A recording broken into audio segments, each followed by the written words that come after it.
Muito bom. Ok, então agora estamos gravando e vamos lá.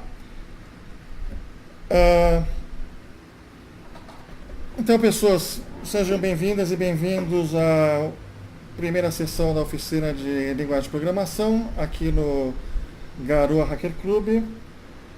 E é o seguinte, eu vou aqui acessar a página do nosso wiki e eu quero começar como discurso motivador falando sobre esse código. Olha que coisa linda, minha gente. Essa função, ela avalia expressões aritméticas arbitrariamente complexas. Entendeu? A limitação tem que só usar os 4 operadores, por enquanto. Quer dizer, na verdade, quantos operadores nem está aí. É só a gente preencher um dicionário aí para ter quanto operador quiser. E o tamanho é praticamente limitado à memória do computador, tá? E é o nosso ponto de partida. Esse tipo de função, repara que ela é uma função recursiva.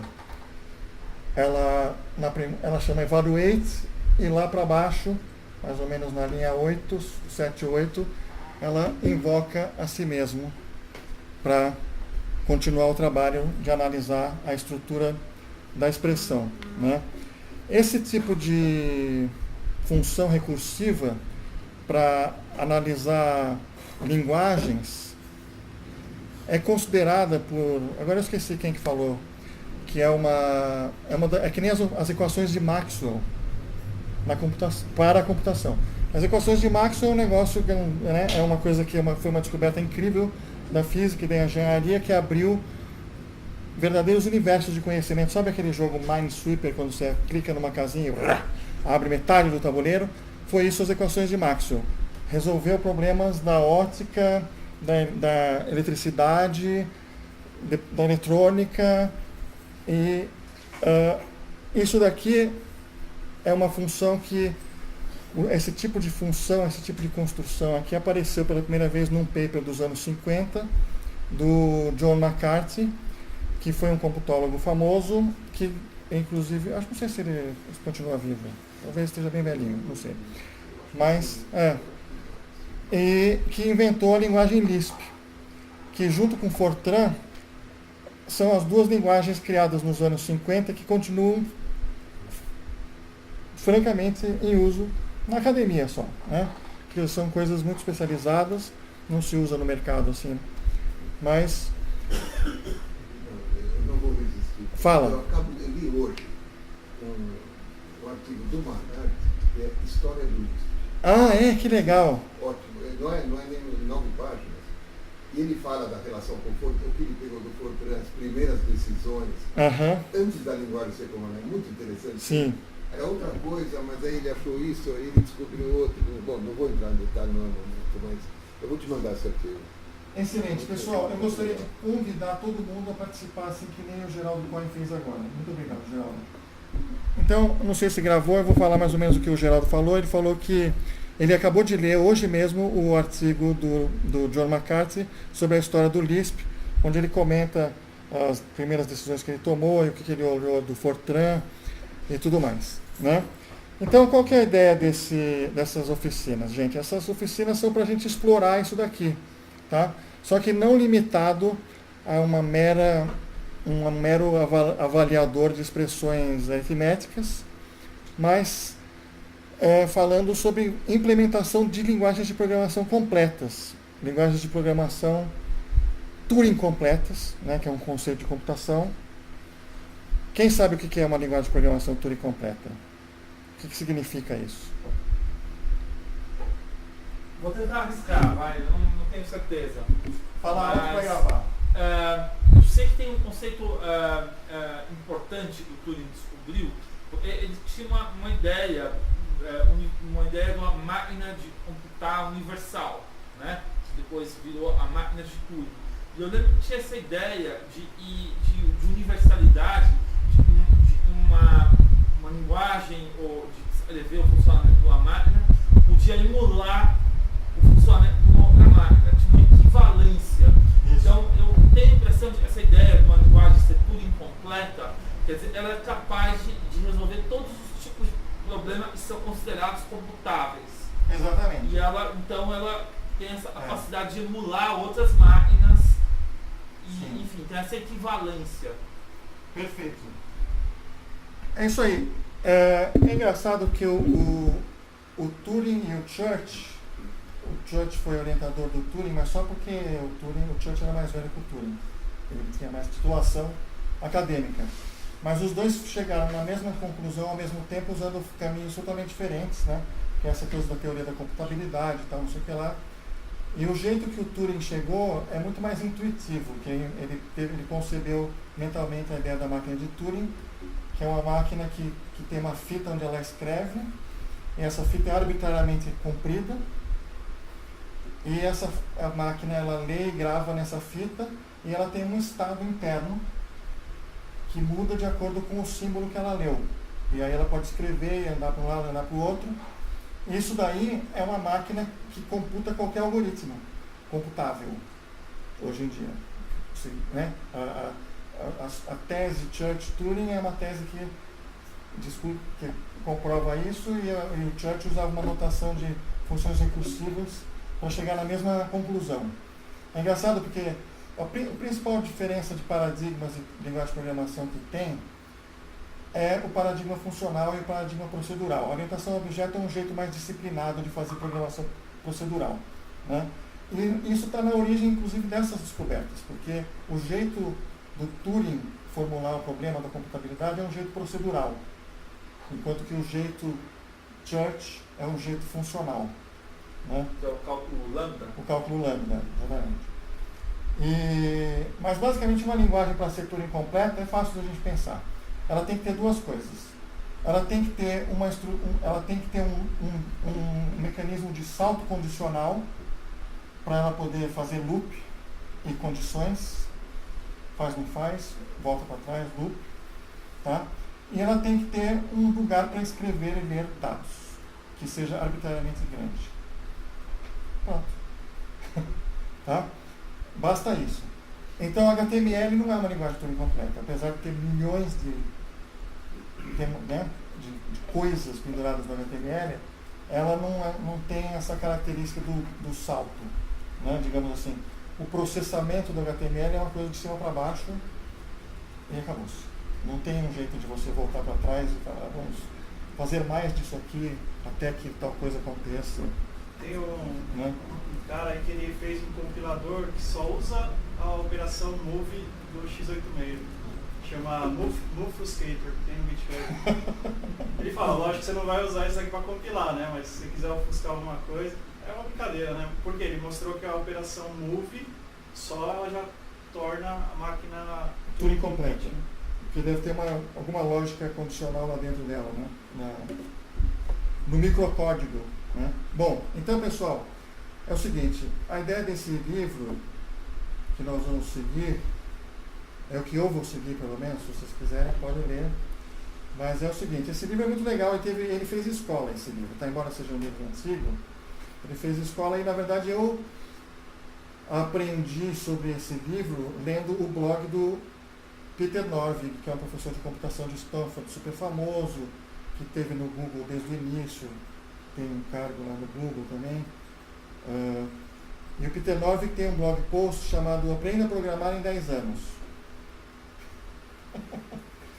Ele fala que ele começava a ir nas livrarias e via Aprenda Java em 7 dias, Aprenda Python em 24 horas.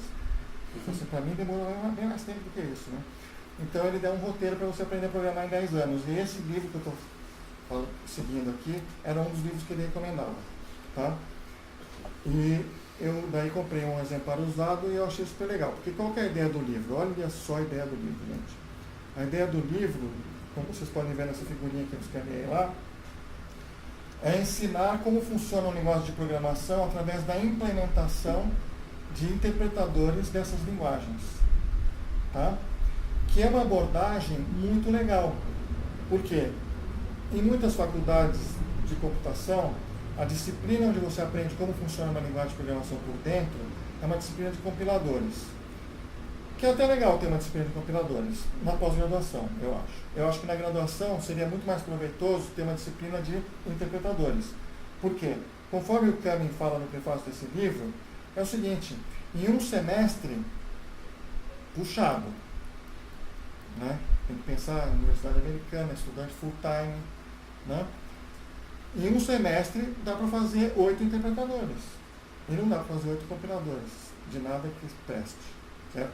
Em um semestre, ou você passa um semestre inteiro fazendo um subset bem tosco de Pascal, que é o seu compilador no final, ou então você vai fazer coisas mais simples ainda. Aqui não, nós vamos fazer interpretadores toscos, sim, concordo, mas de várias linguagens diferentes. Não sei, nós vamos fazer 8, não sei se nós vamos aguentar, esse grupo aqui vai aguentar fazer 8 interpretadores, não sei, tá?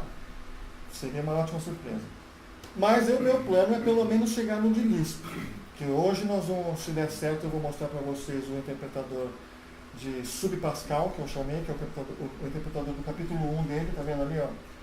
Começa capítulo 1, depois o resto são tudo linguagens de programação de verdade, né? O interpretador do capítulo 1 é inspirado em Pascal. Eu chamei essa linguagem de subpascal, porque ele chama ela de capítulo 1. E eu acho que subpascal é mais legal.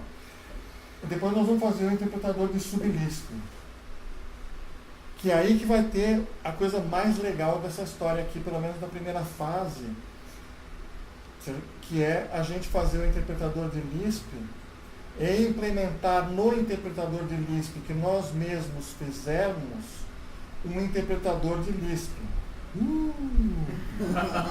Que é o famoso interpretador metacircular, que o paper original do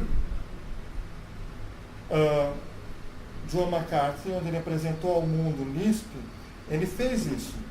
Ele escreveu lá em 50 linhas de código um interpretador Lisp em Lisp, para mostrar como seria a linguagem Lisp. E ele falou assim, ó, só me dá de graça meia dúzia de funções, tá? Que eu preciso delas para construir o interpretador.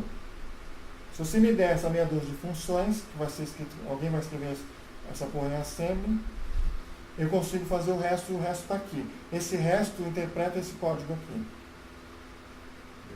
E é... Está naquele artigo. É. Eu acabei de te mandar. É? Que bom. Quem escreveu o código não foi ele. Não foi ele. Ele fez aquelas 50 linhas, aí um cara da equipe e tal falou, deixa comigo e tal, fez.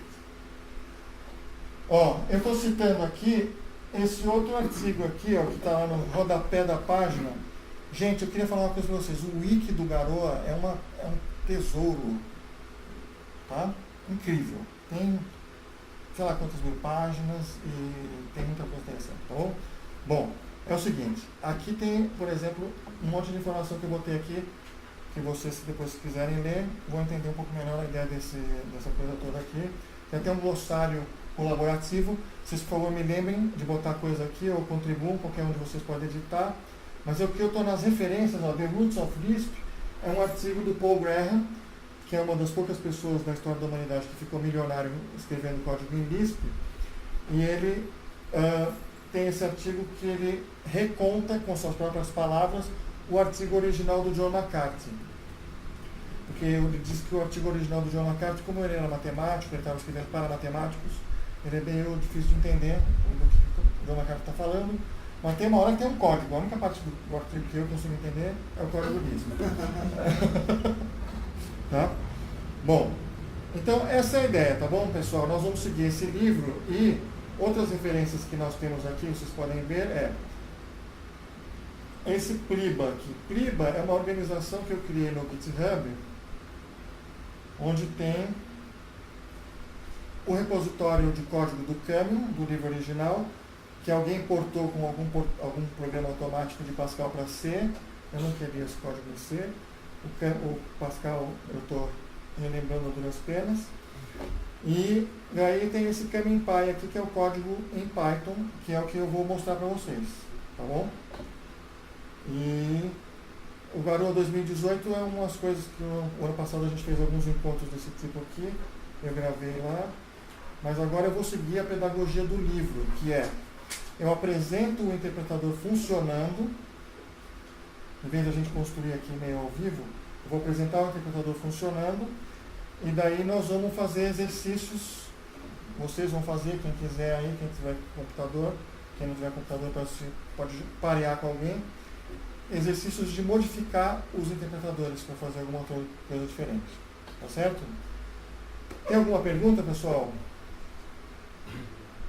sobre tudo isso, faz sentido, pergunta como vocês quiserem, porque daí é melhor para todo mundo. Entendeu? Não? Tá.